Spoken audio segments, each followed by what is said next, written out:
আমাদের আগরতলা রেল স্টেশনে একটা জয়েন্ট অপারেশন করা হয়, যার মধ্যে আমাদের আগরতলা জিআরপি থানা, আরপিএফ, বিএসএফ এবং আমাদের যে আরও সিস্টার এজেন্সি আছে সবাই মিলে। তো আমরা গতকালকে আগরতলা রেল স্টেশন থেকে দুজন বাংলাদেশি মহিলা নাগরিককে গ্রেপ্তার করা হয়। তো তারা অ্যাকচুয়ালি অবৈধ উপায়ে ভারতে প্রবেশ করে এবং জিজ্ঞাসায় বলে যে তারা আগরতলা রেল স্টেশন হয়ে কলকাতা হয়ে মুম্বাই যাবে এরকম বলেছে। তো তাদের নাম জিজ্ঞেস করলে বলে একজনের নাম নদিয়া আক্তার মিম, উনি বরিশাল জেলার অন্তর্গত বাংলাদেশের, এবং আরেকজন হলেন রূপালী আক্তার, উনি মানিকগঞ্জ জেলার অন্তর্গত বাংলাদেশ। আর আমরা ওনাদের কাছ থেকে আইফোন পেয়েছি এবং কিছু ব্রুকেন স্মার্ট মোবাইল ফোনও পেয়েছি এবং কিছু ইন্ডিয়ান কারেন্সি, বাংলাদেশি কারেন্সিও পেয়েছি।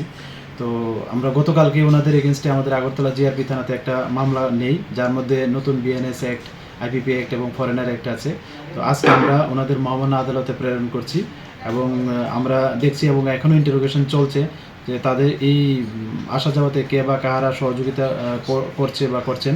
আমরা অবশ্যই তাদের মানে আইডেন্টিফাই করে আইনের আওতায় আনবো।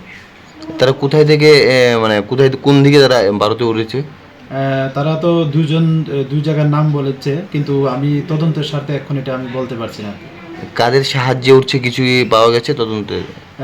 তারা কিছু কিছু তাদের মোবাইলে আমরা দেখছি এবং তারা বাংলাদেশের যে টাওয়ারটা আছে এরকম দুজনের নাম বলেছে, একজন সেলিম আর একজন সুমন বলে এরকম বলেছে।